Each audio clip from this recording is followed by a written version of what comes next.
Hello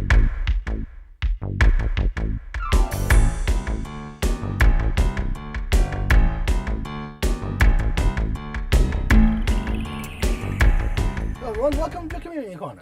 I'm Ryan Nicholas Gray. Hello, my name is Aaron Karning Castle. I'm David DeWitt Taylor. Thank you, gentlemen. Good afternoon, everyone. Our guest today is Anthony Taormina, who's an individual advocate, who's an advocate for himself and for others who have challenges. Anthony has a story to tell, and we are asking questions today about his life and how he has developed as a person and one who speaks out about his experiences and brought sadness and loneliness. He broke throughout that stage and made progress. He is a wonderful example that we are all inspiring and warming our hearts. So thank you, Anthony. Thank you. Let's begin interviewing.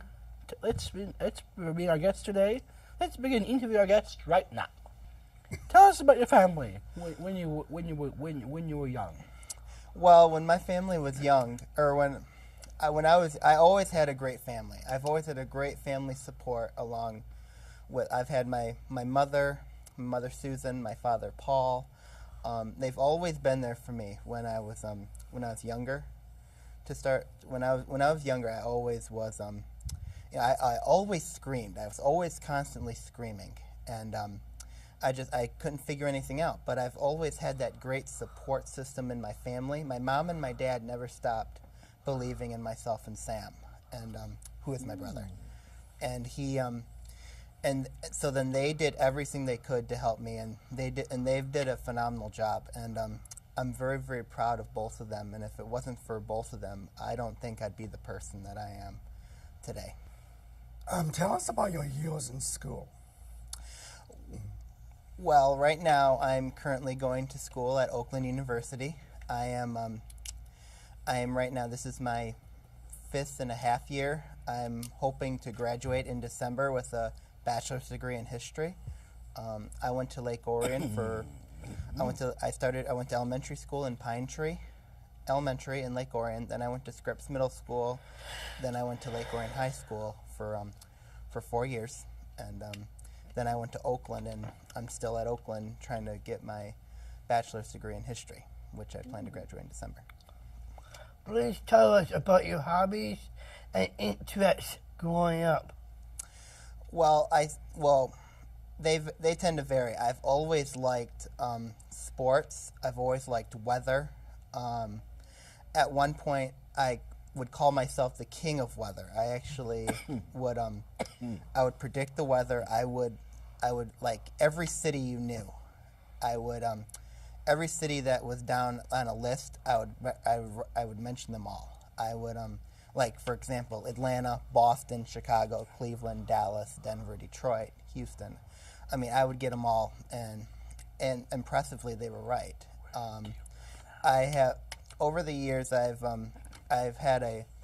always liked to write as well. I like to write short stories, often involving my friends, and just putting them in situations. I also put myself and my brother in those situations as well. I like to write a lot about my friends, and then I also like to mentor, because one thing that I've always felt on doing is for a younger person who's gone from Lake Orion. I've always believed that that I should take them under my wing and teach them things, not just about disabilities, but about just life in college.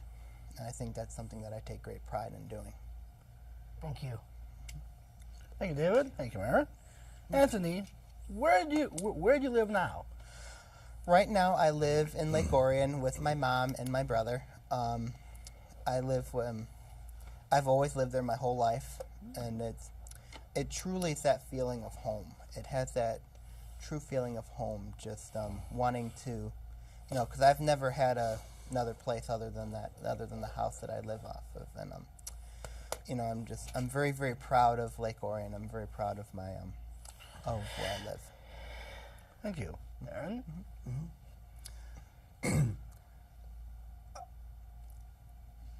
Tell us about your college walk. My right now I am, as I said, I'm pursuing a bachelor's degree. I used to be the manager of the Oakland University men's basketball team, working with head coach Greg Campy. It is an honor to work with him, and it's an honor to get to know him. I've always felt about Coach that he's not just the best coach in the nation, but he's an even better man. And I'm very, very proud, and I'm very blessed to have had the opportunity to get to work with Coach Campy. Another thing that I'm working on is obviously pursuing my history degree, also trying to mentor.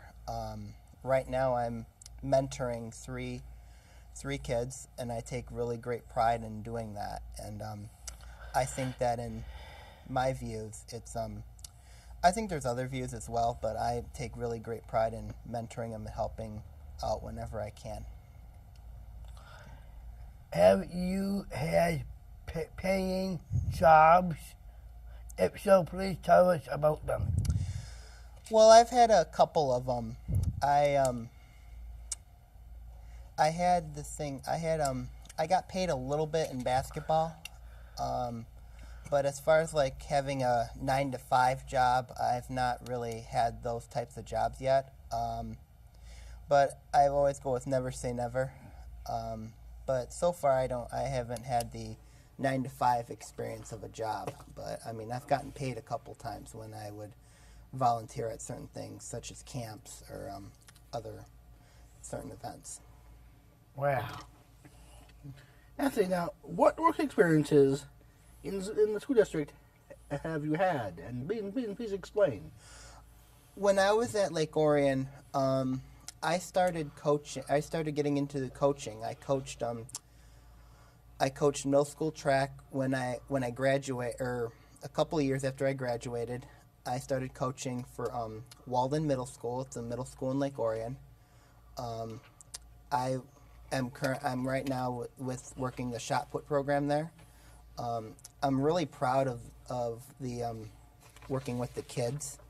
I've got the opportunity. Not just the intention is you want to get them better as throwers, but the most part is you want to make them better people in life. And I think I take great pride in helping them get better and helping them understand the basics of life. Just the other day, I sent an article to a lot of my kids. I called it Win the Day. It was a lot out of the Oakland playbook that Coach Campy uses with his kids at Oakland. I did a list of basic, like, okay, you get up, you do your homework, you go to practice, you listen to them, and you take great pride in that. And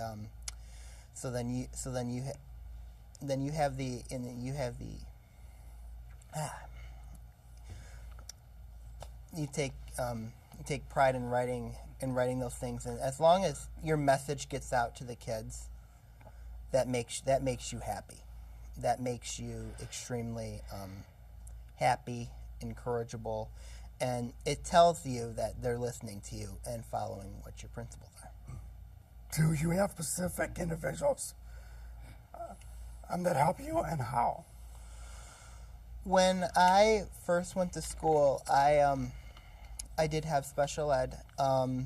One person that I give a lot of credit towards helping me is Karen Scussel. She helped me a lot in teaching me how to speak and talk. Another lady that helped me, my dad's friend. My dad had a friend. Her name is Shelley. She helped me quite a bit as well. When I first started elementary school, I was in general education, but I was also in special education, where I was with when I started kindergarten, I went into I first started my day in general education, and then in the afternoon I would be upstairs with my class in special education, and I would always it further improved my learning skills, and I would continue going into special education during my experiences in high school from elementary school all the way to high school, and they were mostly there for on a support basis. Like if I needed anything, I would just go upstairs and I would ask for their help. Excuse me. I would go up there and I would if I needed anything, but mostly as far as education wise, most of my classes I mostly did them in general education, and then I would and then once I got to Oakland, they have a support services called the Disability Support Services, and that's a good option to have. They mostly encourage you to solve things on your own, and they mostly they just let you, they're just there just simply for support, and that's pretty much been my experiences with them in terms of special education academically.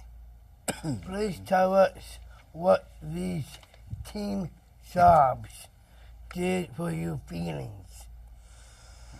When I first managed, I did a lot of managing when I was in high school. I managed boys basketball, girls basketball, and volleyball for Lake Orion. And one thing that I did was, one of my weaknesses is I'm not the best athlete. I'm not the best, no matter what I wanted to do athletic-wise, maybe my greatest asset was I was going to help them not just become better players, but become better men and women. And so I took great pride in managing just for that purpose. It's just to help them. And I've always believed that in terms of managing you and helping out, as long as you help them get better, you're going to keep that connection with them for the rest of your life. And it's no different from high school and college life at Oakland. I mean, because when I managed basketball at Oakland, I had those same principles in which I got a chance to manage not just great players, but I got to manage even better men, and I take great pride in managing them. And they helped me because it gave me confidence that hey, I can manage these people, I can manage these guys, I can manage these girls, I can manage them to get better. And it allowed me to have further self-esteem, further confidence in myself, in which I could go out there, have fun, and just, and win or lose, just smile, have fun, and do the things that you love to do. Thank you. Mm-hmm. Thank you, David. Now, Anthony, tell me, Anthony. So, if you tell us, are you going to have a paid job? Right now, in terms of getting a paid job, I'm looking at I've got a couple of ideas in mind. I'm writing a couple newsletter articles for CLS, which is helping me a little bit. But in terms of getting a paid job, I'm looking at a couple of jobs. But as I said, the economy is bad right now, so we'll see how that goes. Aaron? How do you receive transportation? One of the biggest setbacks that I have is not being able to get my driver's license. I was close to getting it, but I had a instructor who was not the best to me, and so I stopped doing it. But though I do have plans on taking driver's ed again in the future. Right now, my brother or my mother drive me around.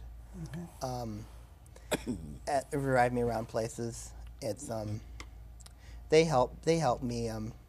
But they do it out of love, and but that's mostly sometimes my friends will come and drive me around to places as well. So it's not like if not, then I could also walk. One thing that I'm really good at walking to places, so that helps me as well. Tell our audience about your interest in writing. My interest in writing, I am a creative writer.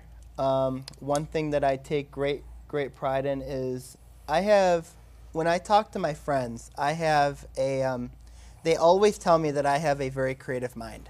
That I have one of the, that I can come up with any idea that comes off right off the bat. I would look at the kid or at the person and I would say, okay, I think I get an idea of if I want to write about you, this is how I'm going to perceive you. And I would most of the time share that idea with them, and I would let them know. I would share that idea. I would send it to them, and see if they like it. And if they say yes, then then I would write about it. And one thing that I take great pride in as far as my writings, I do write. A lot of it comes out of the heart.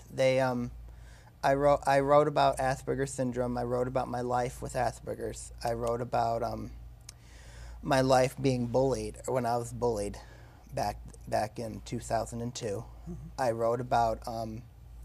I also wrote about friendships and what the friendships mean to me. I've in the last few years, and they mostly come from the heart. They come from the mind. They come from the heart. I mean, I will write in various ways, whether if it's about my life or if it's something just ordinarily or creatively out of the blue.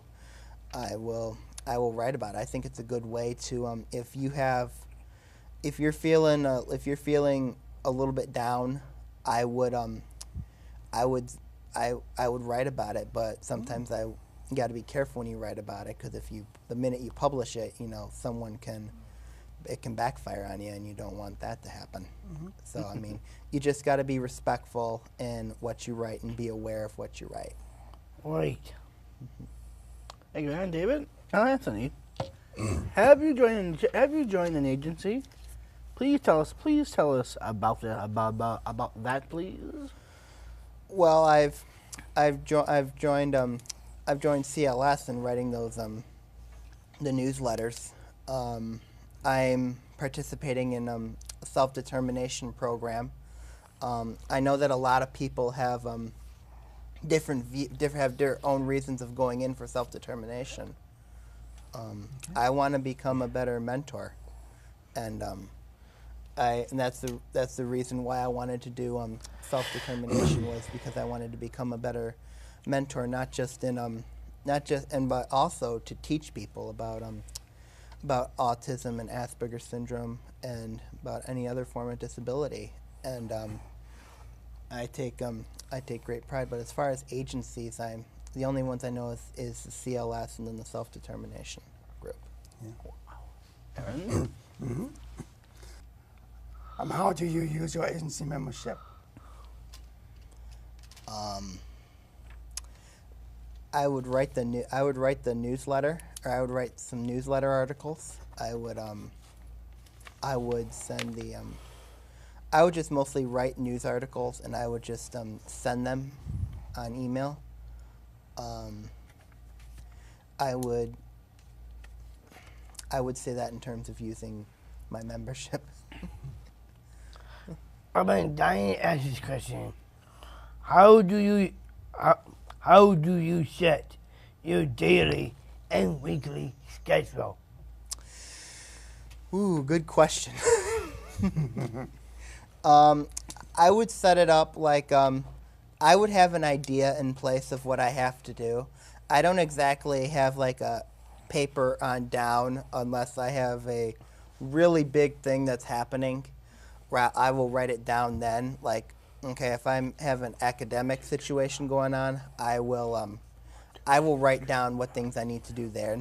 But as far as just like setting up a schedule, I would have it in my mind, and I would know once I get up out of bed what I have to do for the day. Sometimes I will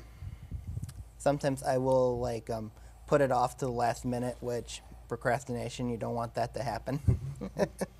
I've been there before. Me too. Yeah. I've never done that.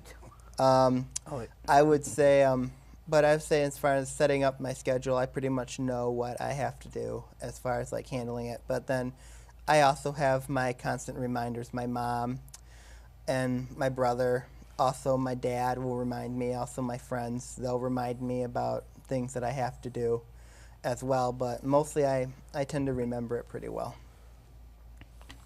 Yeah. What do you do with the papers you write?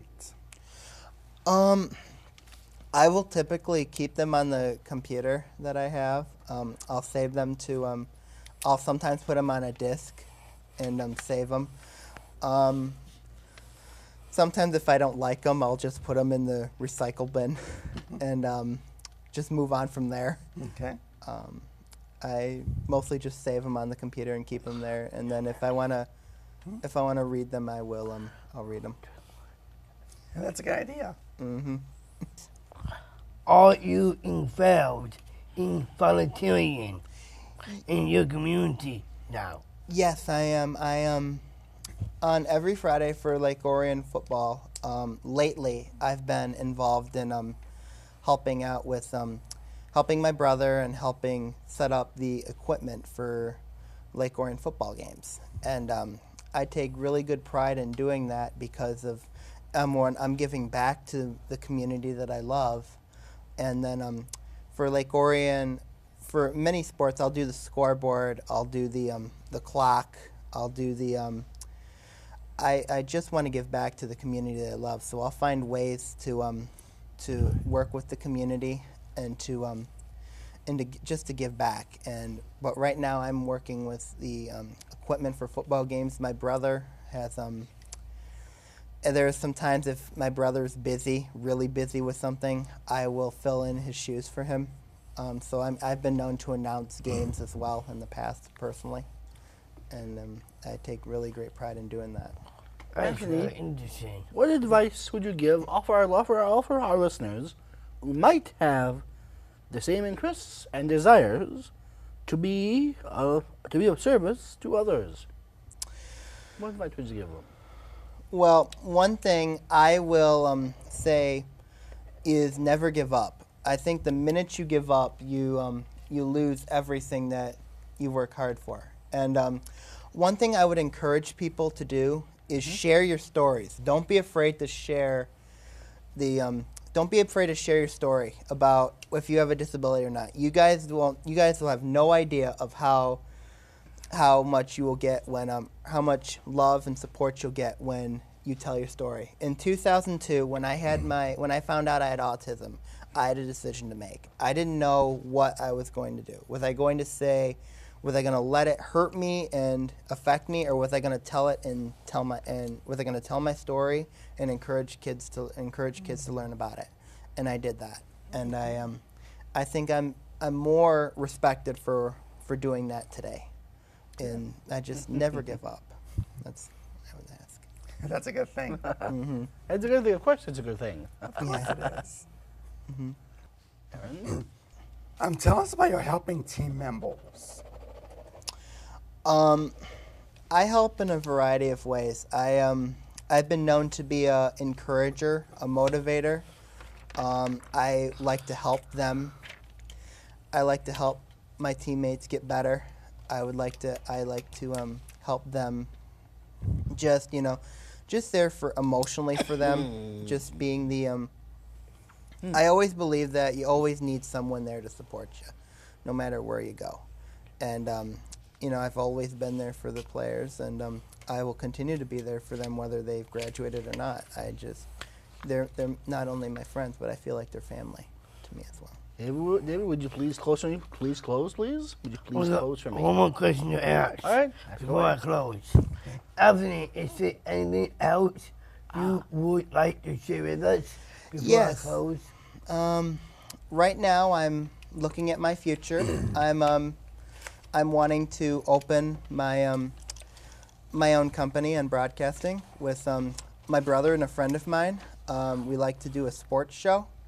For my friend is looking to get myself and my brother involved in a sports show where we would talk about sports, whether if it's local or if it's in the area or Mostly it's either like Orion sports or any other sports, like such as I'll take the Ohio State situation, for example.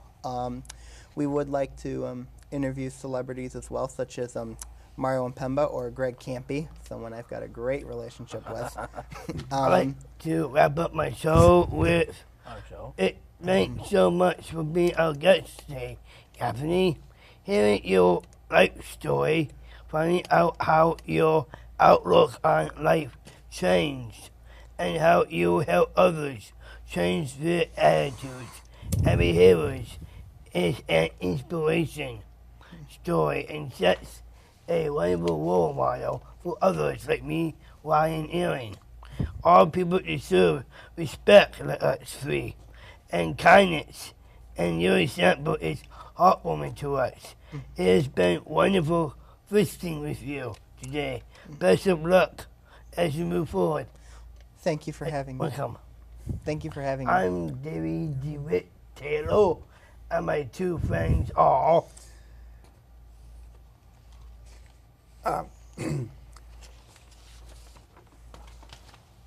Thanks for being our guest today. My name is Aaron Karning Castle.